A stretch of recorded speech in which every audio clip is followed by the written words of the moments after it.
Hello everybody, my name is Leo Sukio and today I'm here to ask you the question, what is better, the war of attrition present in a best of 3 or the quick dispatch in a best of 1? And the reason that we bring this question up today is because Riot recently made their decision to go back to a best of 1 format for the NA LCS, right, in 2018 spring season that's going to start. We're going to be considering many different aspects as to the benefits and drawbacks of best of 1 versus best of 3 series, especially with the inclusion of franchising, because that is ultimately the crux of this decision, and we'll see exactly why. So first, let's begin. NA LCS is moving to franchising. What does this do? Eliminates relegation. Riot will handpick 10 teams, and we'll be seeing some names that we're very familiar with. People like TSM will more than likely get back in. There's always the fact that there will be new teams, new brands, completely new, from the ground up, and what's important about this is that they won't have the same level of development. So going into this, we're already looking at the question of building up new brands. You want to make sure that the viewership is high, because even if the product is good, such as the NALCS, if the teams are unknown, and there's a best of 3 format, which include huge chunks of time for well-known teams such as TSM, who will probably be returning, other teams like Cloud9, who potentially will be as well, more than likely, then you start to wonder, people will tune in for that block of time, but since the time is so fragmented, the best of 3 series obviously has dual streams on Saturdays and Sundays. Potentially, if they're having like a lane focus stream, they have one on Friday, but it's primarily Saturday, Sunday. And then even on Friday, you have 2 best of 3 series, which people might just tune in for the 2, 3, maybe 4 hours, depending on the length of the game, and just see their favorite team. So this reduction in terms of time, you're reducing the full number of games, right? It's a best of 1. That means there's 1 game a series, just 1, as opposed to a minimum of 2 and potentially 3. So that means every series is now around about an hour, give or take, depending on analyst desk and things of such nature, and, clown fiestas. So reducing the game days from 3 days to 2 days. This means that only on the weekend will there be broadcasts for the NALCS, correct? This is obviously a day where most people are free. School doesn't exist on these days, unless potentially you're in college, you have weekend classes.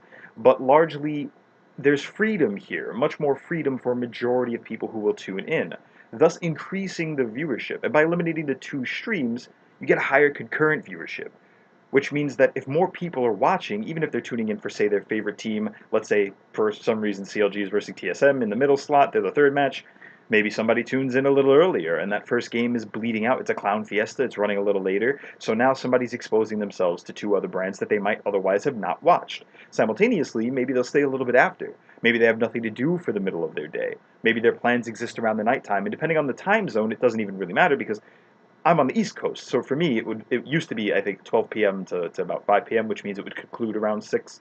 And for the West Coast, it starts at 9 a.m. So you guys are done even quicker, you know? So a majority of your day is left over. And even so, on the East Coast, nobody goes out till nighttime, typically, right? So you're increasing the possibility of viewership here by not kind of intruding upon anybody's normal hours of operation. Beyond that, best of 3 format, like I said, a series could last up to 4 hours depending. The shortest that a day could potentially last is roughly 4 hours, a little over that, if each best of 3 was only 2 matches. The longest could be 6 hours or more, depending on length of games, and if they are full 3-game series. Versus the best of 1, which means the entire day watching every team play takes round about the same amount of time. And like I said, with the reduction of only a 3-day broadcast to 2-day broadcast and no 2 streams, you're funneling all these viewers together. Why is this important? Why did I mention franchising first? Well, it's very simple. With the reduction of time, the increase of viewership, and the condensing of that viewership, now all of a sudden, branding. With the threat of relegation gone, for the most part, unless a team is excessively shitty for a certain amount of time, with that threat gone largely, sponsorships open up to longer deals, advertisers for the league itself, this now allows, with the compact factors that increase the viewership, or the focus of that viewership onto multiple games over the same block of time essentially, then what you're doing is exposing these sponsors and these advertisers to a larger number of people, which is obviously the goal in terms of marketing. That's how they're going to increase their own revenue. That's how they're going to make sure that people see these sponsorships, these deals. But beyond just that, the newer organizations will have a higher chance of seeing the viewership bleed into watching their games. Naturally, some people will be curious anyway and see, well, oh, this brand looks interesting. Whatever statements they made regarding their roster or their vision or their goal just really strikes me, and people will watch it for that. But, someone might just be aloof, tune on the stream, they want to see their favorite team play. They're futzing around the house, maybe cleaning, maybe doing something else, preparing to go out, and so they're watching the next game. And now they're seeing that team they might have otherwise never even knew existed, never even really cared about. And now this team gets the opportunity to present themselves to an audience that might have otherwise been inaccessible or at least hard to reach, building their brand.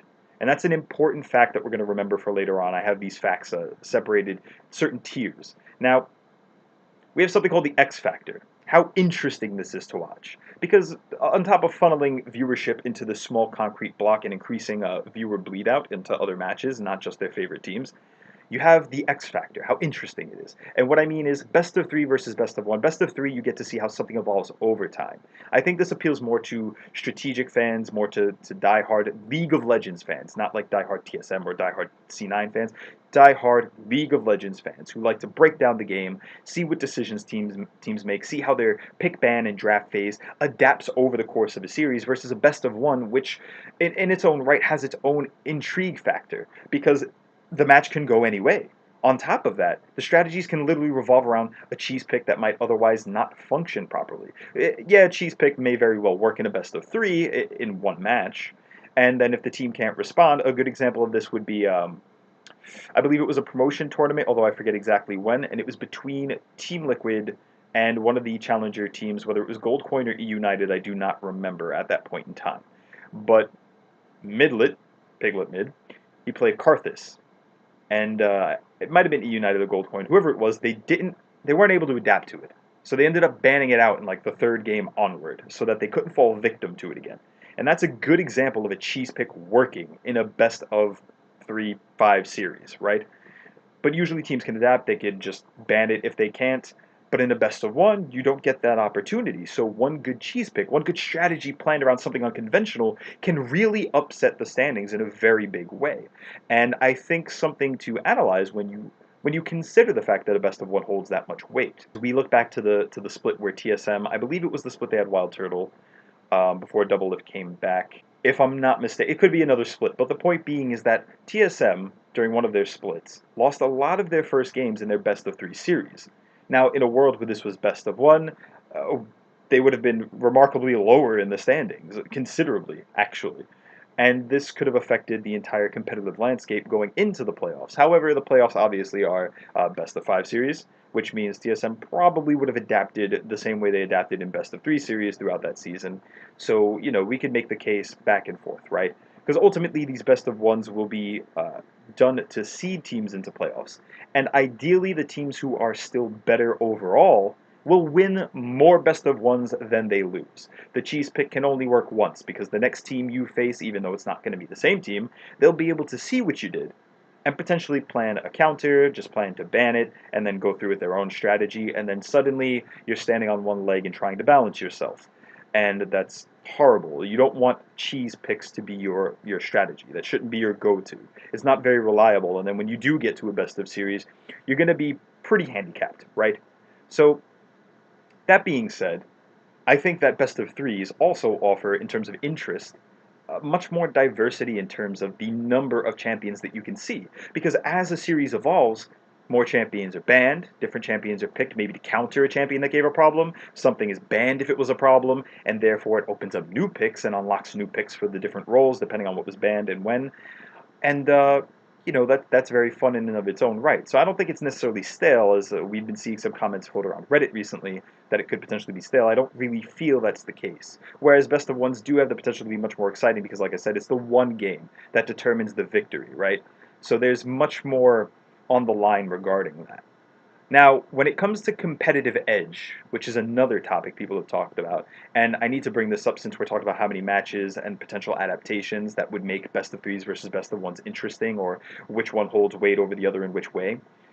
Competitive edge is a very interesting argument for people to make because you have the scene like LCK, you have LPL, and they're all best of threes. We know this for a fact that they are also among some of the best performing when it comes to international events. Now, we haven't had best of three very long in North America, but for the duration of time that we had, and it's a very small sample size, mind you, but there hasn't been any substantial difference. There hasn't been some escalation in North American performance when it comes to international events, and this can be problematic because now we're identifying best of three as a competitive format. And don't get me wrong, I think there's plenty of merit. I think that it forces teams to adapt in a series that matters. Scrimmages and things like that are great for practice, but they're not series that matter. And while players can still be serious playing them, I think that psychologically there's maybe some sort of subconscious switch that exists in some of these players, where it's like, this is a scrimmage, we're going to play it the best that we can, but versus being on stage in front of a crowd getting that experience, the adaptation, the pressure from losing game one,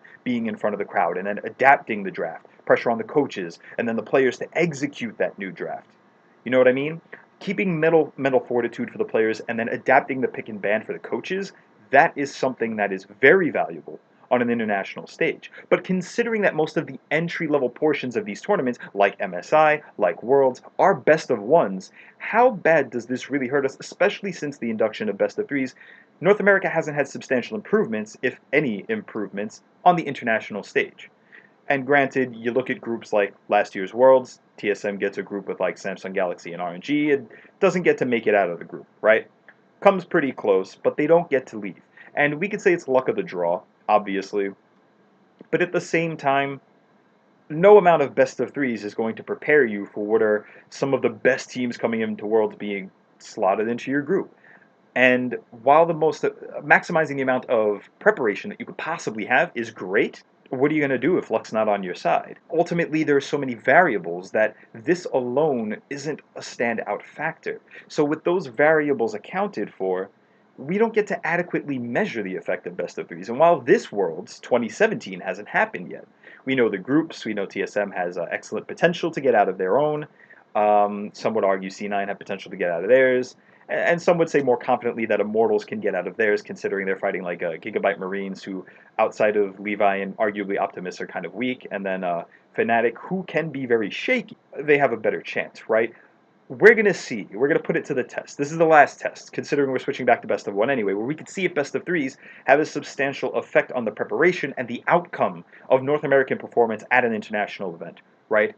Outside of that, I already mentioned the example of TSM losing many of their first games in that one split, which obviously would have shook up the standings tremendously. So bring it back a little bit, right? Competitive edge, right? Korea has best of threes. So why should we go back? That was a question that was asked on a Reddit thread. I forget the user's name, and admittedly I should have taken it down.